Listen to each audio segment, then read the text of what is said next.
নমস্কার বন্ধুরা, আপনাদের সকলকে স্বাগত জানাই আমার চ্যানেল নবান্নের সমাহারে। আজ আবারও আপনাদের জন্য নিয়ে হাজির হয়েছি একদম নতুন একটা রেসিপির ভিডিও। আজকে বানাতে চলেছি দারুণ স্বাদের রঙ্গিলা পিঠের রেসিপি। এই পিঠেটা আপনারা খুব সহজেই বানিয়ে ফেলতে পারবেন, এত সহজে যে এরকম কালারফুল একটা ভাজা পিঠে তৈরি করা যায়। ভিডিওটা শেষ পর্যন্ত না দেখলে কিন্তু বুঝতেই পারবেন না। তাহলে চলুন আজকে রেসিপিটা শুরু করা যাক। রেসিপিটা বানানোর জন্য এখানে বড় একটা পাত্রের মধ্যে আমি মেজারিং কাপের 1 কাপ ময়দা নিয়েছি, তার মধ্যে দিয়ে দিয়েছি পরিমাণ মতো নুন আর দিয়ে দিয়েছি আমি 2 চামচ সাদা তেল। এবার এই সমস্ত উপকরণকে খুব ভালো করে আমি হাতের সাহায্যে মেখে নিচ্ছি। ময়মটা কিন্তু খুব ভালোভাবে দিতে হবে, এতটাই ভালোভাবে দিতে হবে যাতে কিন্তু আপনারা যখন এই ময়দাটা নিয়ে হাতে মুঠো করবেন যাতে মুঠো হয়ে যায়। আমি আপনাদের দেখাচ্ছি, দেখুন কত সুন্দরভাবে হয়ে গেছে। এবার অল্প অল্প জল দিয়ে এখানে ডো আমি তৈরি করে নেব, ঠিক যেমনভাবে রুটি লুচি পরোটার জন্য আমরা ডো তৈরি করি একই রকমভাবে এটার জন্য আমি ডোটা তৈরি করে নিলাম। দেখুন ডোটা কিন্তু আমার তৈরি হয়ে গেছে। এবার এই ডোটাকে আমি 3 ভাগে ভাগ করে নেব। 3টে ভাগে ভাগ করে নেওয়ার পর এর মধ্যে কিন্তু আমি ফুড কালারটা অ্যাড করছি। দেখুন একটা ভাগ করে নিয়েছি, এবার এইভাবেই 2টো ভাগ করে নিলাম। 2টো ভাগ করে নেওয়ার পর 2টো ভাগকে আমি সরিয়ে নিচ্ছি। দেখুন এবার যে একটা ভাগ রয়েছে সেখান থেকে এখানে আমি অ্যাড করছি সবুজ ফুড কালার। সবুজ ফুড কালারটা দিয়ে দেওয়ার পর ভালো করে কিন্তু এটাকে আমি মিশিয়ে নিচ্ছি। দেখুন এইভাবে কিন্তু করে নিচ্ছি। এবার ভালোভাবে সবুজ দিয়ে এটা তৈরি করে নিয়েছি ডোটাকে। এবার এটাকে রেখে দিয়ে আরেকটা ডো নিয়ে নিলাম, দিয়ে এবার এর মধ্যে আমি দিয়ে দেব এখানে লাল ফুড কালার। লাল ফুড কালারটা দিয়ে দেওয়ার পর এটাকেও কিন্তু আমি তৈরি করে নিচ্ছি। এবার আপনারা যদি এখানে ফুড কালার অ্যাড করতে না চান সেক্ষেত্রে কিন্তু বিটের রসও ব্যবহার করতে পারেন লাল ডোটার জন্য, আর সবুজের জন্য কিন্তু আপনারা ধনে পাতাটাও বেটে নিতে পারেন, তাহলে কিন্তু একই রকমভাবে সবুজ কালারটা আসবে। এবার অনেকেই কিন্তু ফুড কালার ব্যবহার করতে চান না, সেক্ষেত্রে আপনারা এইভাবেও করে নিতে পারেন। এবার দেখুন আমি এক একটা ডো থেকে এইভাবে একদম ছোট ছোট করে লেচিগুলো কেটে নিচ্ছি। প্রত্যেকটা তৈরি করে নিয়েছি সবুজ, লাল আর সাদা। এবার এখান থেকে একটা লেচি নিয়ে প্রথমে সাদাটাই নিয়ে ভালো করে আমি বেলে নিচ্ছি। একটু ময়দা নিয়ে নিয়েছিলাম, ময়দা দিয়ে বেলে নিচ্ছি। দিয়ে একই রকমভাবে কিন্তু সবুজ আর লালটাকেও আমি বেলে নেব, তারপর আমি আপনাদেরকে একদম দেখাচ্ছি। দেখুন এইভাবে কিন্তু আমি এক এক করে প্রত্যেকটাকে বেলে নিচ্ছি।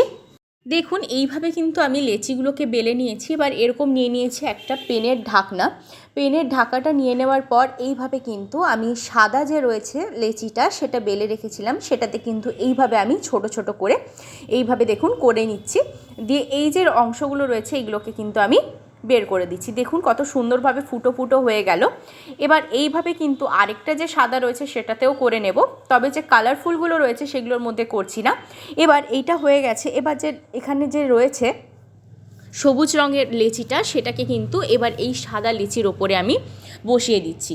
আর এখানে কিন্তু আমি একটা পুর তৈরি করে রেখেছিলাম, সেটা আর আপনাদের সাথে শেয়ার করিনি, তাহলে ভিডিওটা অনেকটা লেন্দি হয়ে যাবে। এখানে গাজর আর নারকেল দিয়ে একটা আমি পুর তৈরি করে রেখেছিলাম, সেটা আমি এবার এর মধ্যে দিয়ে দিচ্ছি। আপনারা কিন্তু প্রত্যেকেই পুর তৈরি করতে জানেন নারকেল আর গাজরের, সেজন্য আর আলাদাভাবেও শেয়ার করলাম না আপনাদের সাথে। এবার দেখুন ভালোভাবে এইভাবে মুখটা কিন্তু আমি বন্ধ করে দিচ্ছি। মুখটা বন্ধ করে দেওয়ার পর একটা কাঁটা চামচ নিয়ে কিন্তু সাইডে একটু ডিজাইন করে দেব। আপনারা যদি না চান তাহলে এই ডিজাইনটা কিন্তু না করতেও পারেন, তবে করলে একটু দেখতে সুন্দর লাগে সেই জন্য আমি করে দিচ্ছি। তবে এটা না করলেও কোনো অসুবিধা নেই। দেখুন এইভাবে একটু আমি কাঁটা চামচের পেছনটা দিয়ে এইভাবে একটু করে নিচ্ছি। দেখুন কতটা সুন্দর দেখতে লাগছে। এইভাবে কিন্তু আপনারাও খুবই সহজে বাড়িতে নারকেল আর গাজরের পুর দিয়ে এরকম একটা রংবাহারি পিঠে তৈরি করে নিতে পারেন। খেতেও সুন্দর লাগে আর বাচ্চাদের কিন্তু দেখতেও বেশ ভাল লাগে, বাচ্চারা বেশি পছন্দ করে।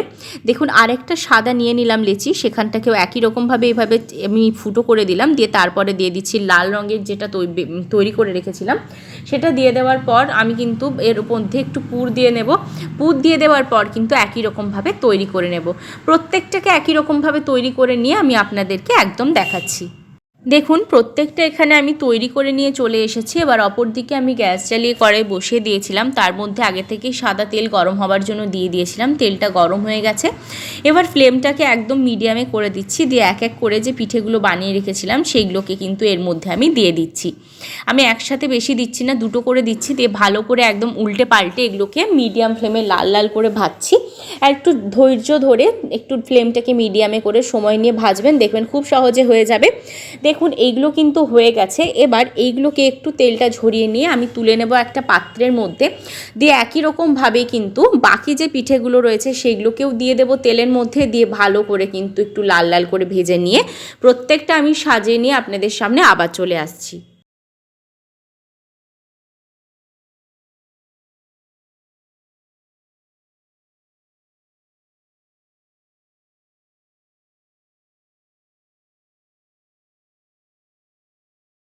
দেখুন প্রত্যেকটা ভেজে নিয়ে চলে এসেছি, কতটা সুন্দর লাগছে। রেসিপিটা যদি আপনাদের ভালো লেগে থাকে তাহলে অবশ্যই আমাকে লাইক, শেয়ার, কমেন্ট, সাবস্ক্রাইব করতে ভুলবেন না।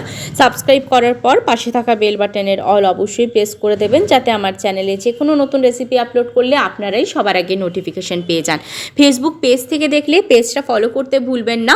বাড়িতে একবার অবশ্যই বানাবেন আর আমাকে কিন্তু কমেন্ট বক্সে আপনাদের মতামত জানাবেন। ভালো থাকবেন, সুস্থ থাকবেন, আবার দেখা হচ্ছে নতুন একটা রেসিপির সাথে।